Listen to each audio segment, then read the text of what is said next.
पिछले दिनों एक खास तौर पर ऑर्गेनाइजेशन, एक इदारा है जिसे कहते हैं बोने।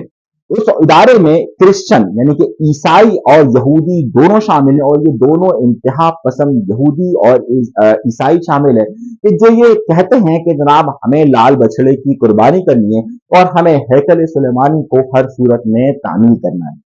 अब ये है उसी बोने के एक ओहदेदार हैं। उन्होंने पिछले दिनों ये बयान दिया, आज से यानी कि ये अप्रैल का महीना चलता है, उन्होंने मार्च के इब्तिदा में ये बयान दिया कि हमें वो 5 लाल बछड़े मिल गए और जिसको हम इसी पास ओवर और पेंटिकॉस्ट के दरमियान में हम ज़िबा करेंगे। अब पास ओवर क्या है, इसे ईद फसह क्यों कहा जाता है, और पेंटिकॉस्ट क्या चीज है, इसे हम आगे चलकर बयान करते हैं। लेकिन पहले ये बात जरा समझिए कि जब ये ऐलान किया गया तो उसके फौरी बाद अबू उबैदा, जो कि इस वक्त हमास के अहम तर्जुमान और अहम कमांडर तस्वुर किए जाते हैं, उन्होंने रमजान मुबारक में खास तौर पर इसराइल की जो जाहरियत है, इसराइल का जो जुल्म सितम गजा में शुरू हुआ है, उसके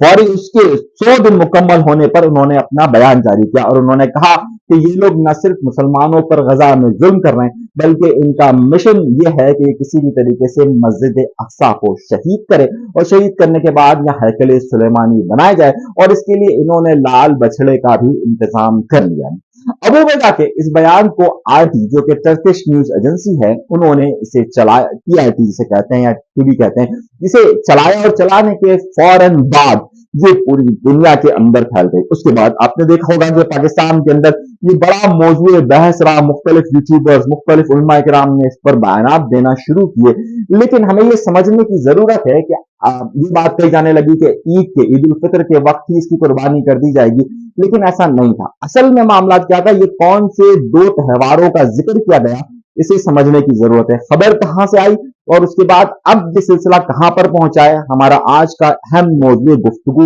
यही है। तो हम पहले इस मौजू को जरा समझते हैं।